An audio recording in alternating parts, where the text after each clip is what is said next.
Welcome to NS TV. నేను రాజీవ్. ముందుగా headlines చూద్దాం. బహుజన రాజ్యాధికార ప్రదాత మాన్యశ్రీ కాంశీరాం 92వ జయంతి సందర్భంగా ఈరోజు శంకరపట్నం మండల కేంద్రంలో బీసీ ఆజాదీ ఫెడరేషన్ వ్యవస్థాపక అధ్యక్షులు జక్కని సంజయ్ కుమార్ అధ్యక్షతన బహుజన రాజ్యాధికార సదస్సు కార్యక్రమం నిర్వహించారు. ఈ కార్యక్రమంలో ఉస్మానియా విశ్వవిద్యాలయ ప్రొఫెసర్ డాక్టర్ గాలి వినోద్ కుమార్ ముఖ్య అతిథిగా హాజరైనారు.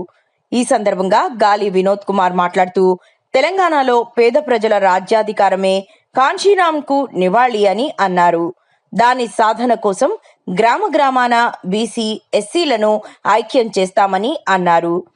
ఈ దేశ పేద ప్రజల అభివృద్ధి కోసం కాంశీరాం చేసిన త్యాగం ఎంతో గొప్పదని వివరించారు.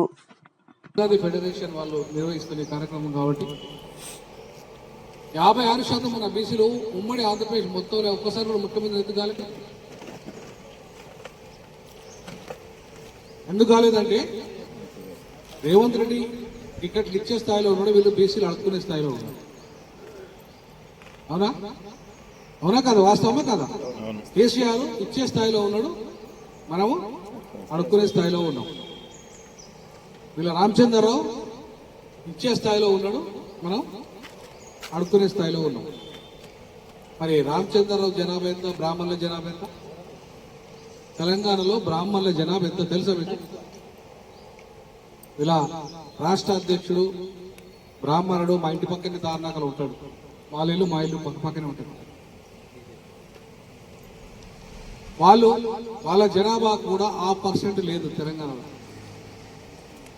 కానీ బీజేపీకి జాతీయ పార్టీకి తెలంగాణ రాష్ట్ర అధ్యక్షుడు బీసీ ఎందుకు కాలేదు? బీసీ ముఖ్యమంత్రిని చేస్తానన్న బీజేపీ ఒక బీసీని రాష్ట్ర పార్టీ అధ్యక్షుడు ఎందుకు చేయలేదు? తెలంగాణలో అధికారంకి వస్తానని చెప్పిన బీజేపీ బీసీని ముఖ్యమంత్రి చేస్తానన్న బీజేపీ ఇవాళ కనీసం బీజేఎల్పీ లీడర్గా ప్రతిపక్ష నాయకుడిగా మహేశ్వర్ రెడ్డిని చేసింది, కానీ ఒక బీసీని చేయలే. ఈటల రాజేందర్ రెండు దిక్కుల ఎమ్మెల్యే పోటీ చేశాడు. ఈ హుజరాబాద్ కాన్స్టిట్యూన్స్ కింద వస్తాయి. ఇది మానకొండ పక్కది హుజరాబాద్. సో ఆయన రెండు దిక్కులు ఒకటిరు. ఎందుకు? ఒకవేళ బీజేపీ అధికారులకు వస్తే ఎవరైతారు?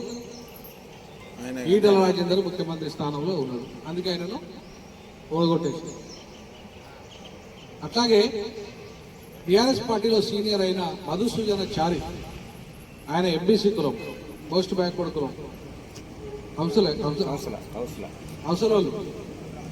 కులం, అంటే ప్రొఫెసర్ జయశంకర్ గారి కులం. తెలంగాణ రాష్ట్ర సాధనలో అత్యంత కీలక భూమిక పోషించిన ప్రొఫెసర్ జయశంకర్ గారి కులం మధుసూదన చారి గారు. ఆయన కూడా ఓడగొట్టింది ఎమ్మెల్యేగా. ఒకవేళ బీఆర్ఎస్ అధికారులకు వస్తే ముఖ్యమంత్రి ఎవరైతారో, ఒకవేళ బీసీ ముఖ్యమంత్రి అయితే సీనియర్ కాబట్టి ఆయన పేరే ప్రతిపాదనకు వస్తుంది కాబట్టి ఆయన ఓడగొట్టింది. ఇక కాంగ్రెస్ విషయానికి వస్తే మధుయాష్కి గౌడ్ సీనియర్. కాంగ్రెస్ లో సీనియర్ ఎవరు? రేవంత్ రెడ్డి నిన్నగా ముందు వచ్చాడు పార్టీలకి. అవునా కదా? వాస్తవమా కదా? కానీ పార్టీని మొదటి నుండి నమ్ముకొని పట్టుకొని అమెరికా లాంటి దేశాల్లో చదువుకొని వచ్చిన మధుయాష్కి గౌడ్ కనీసం ఎమ్మెల్యే కూడా గెలవలేదు. ఆయన కూడా ఓడగొట్టేసాడు. ఎందుకు? మరి బీసీలు 56% ఓటు బ్యాంక్ ఉన్నా కూడా మీరు ఎందుకు ఓడిపోతున్నారు? 4% రెడ్లు, జనాభా లేని రెడ్లు 43 మంది గెలిస్తే 56% జనాభా ఉన్న బీసీలు 19 మంది గెలిచారు. మరి ఎవరి శక్తి మంతులు? రెడ్లా బీసీలా? చెప్పండి, ఎవరు శక్తి మంతులు? ఎవరు అడక తింటారు, ఎవరు ఇస్తారు? ఎస్, వాస్తవం ఒప్పుకుందాం మనం, ఇవాళ ఎస్సీ ఎస్టీ కంటేనేమో రిజర్వేషన్ 2008 3 లక్షల మంది మీటింగ్ పెడితే అకారణంగా ఒక సామాన్యుడైన నల్ల సూర్యప్రకాష్ పాపం చెప్పులు కూడా గతిలో ఒకప్పుడు ఆయనకు పేదవాడు ఇలా పెద్ద సమావేశం, పెద్ద మీటింగ్ పెడితే ఆయన అకారణంగా రాత్రి తీసి పడేసింది. ఇప్పుడు కాంగ్రెస్ పార్టీలో ఆయన ఈ వివేక్ వెంకటస్వామి వాళ్ళ ఫాదర్ పేరు గుడిసెల వెంకటస్వామి. ఈ గుడిసెల వెంకటస్వామి రాష్ట్రపతి ఆయన కానియకపోతే సోనియా గాంధీ ఇష్టం ఉన్నట్టు తిట్టాడు. లేట్ అవుతుంది. రాష్ట్రపతిని కానియకపోతే సోనియా గాంధీని ఇష్టం ఉన్నట్టు తిట్టాడు, మామూలుగా తిట్టలే. ఓమేజా కానీ వర్షం స్టార్ట్ అయిందా? ఇంకా రాలేగా? అయిపోయింది. నేను తొందరనే ముగిస్తాను. డోంట్ వరీ, భయపడకండి. ఒక్క వర్షం వచ్చినా ఏం కాదు. ఓమేజా ఇవాళ సోనియా గాంధీ గారు తీసేసిందా?